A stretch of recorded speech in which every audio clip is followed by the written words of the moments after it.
ইরানের তাবরিজ শহরে প্রেসিডেন্ট ইব্রাহিম রাইসির মরদেহ নিয়ে আসার পর শোকের মাতম শুরু হয়। কান্নায় ভেঙে পড়েন তার সমর্থকরা। এখানকার আনুষ্ঠানিকতা শেষে তাকে শ্রদ্ধা জানাতে তেহরানে নেওয়া হবে। পরে জন্মস্থান মাশহাদে দাফন করা হবে ইরানের প্রেসিডেন্টকে। এর আগে কয়েক ঘন্টার চেষ্টার পর সোমবার ভোরে বিধ্বস্ত হেলিকপ্টারটির সন্ধান পায় রেড ক্রিসেন্ট। দুর্গম পাহাড়ি এলাকায় পুরোপুরি বিধ্বস্ত অবস্থায় দেখতে পায় উদ্ধারকারী দল। ধ্বংসস্তূপে কোনো প্রাণের অস্তিত্বও খুঁজে পায়নি তারা।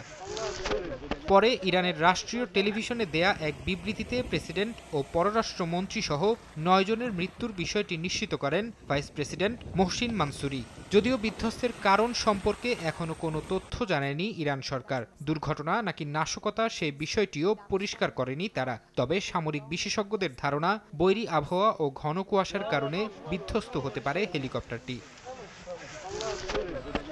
নগদে ৫০০ টাকা বা তার বেশি পেমেন্টে পেতে পারেন ঢাকায় জমিসহ ২০ কোটি টাকার পুরস্কার। শীর্ষ নেতাদের এমন আকস্মিক মৃত্যুতে ইরান জুড়ে নেমে এসেছে শোকের ছায়া। রাষ্ট্রীয়ভাবে ৫ দিনের শোক ঘোষণা করা হয়েছে। এরই মধ্যে ফার্স্ট ভাইস প্রেসিডেন্ট মোহাম্মদ মোখবারকে অন্তর্বর্তীকালীন প্রেসিডেন্ট হিসেবে নিয়োগ দিয়েছেন দেশটির সর্বোচ্চ ধর্মীয় নেতা আয়াতুল্লাহ আলী খামেনি। মোখবারের নেতৃত্বে মন্ত্রিসভার বৈঠক অনুষ্ঠিত হয়েছে। শীর্ষ নেতাদের মৃত্যুতে দেশটির রাজনীতির অপূরণীয় ক্ষতি হলেও ইরানের রাষ্ট্রীয় কার্যক্রমে কোনো বিঘ্ন হবে না বলে জানিয়েছে মন্ত্রিসভা। এমন পরিস্থিতিতে ইরানের প্রেসিডেন্ট নির্বাচনের তারিখ ঘোষণা করা হয়েছে।